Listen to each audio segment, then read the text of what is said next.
चुकून एका वळणावर सहज कसे गमतीनं भेटलो, उगीच खुळा प्रेमाचा खेळ आपोआप एक खेळलो.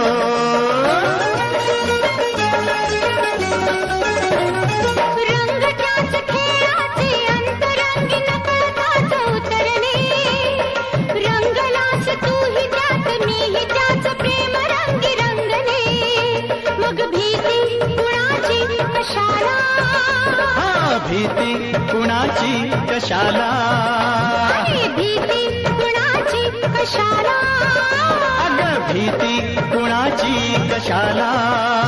ना सांगताच आज हे कळे मला, कसा जीव माझा तुझ्यामध्ये गुंतला.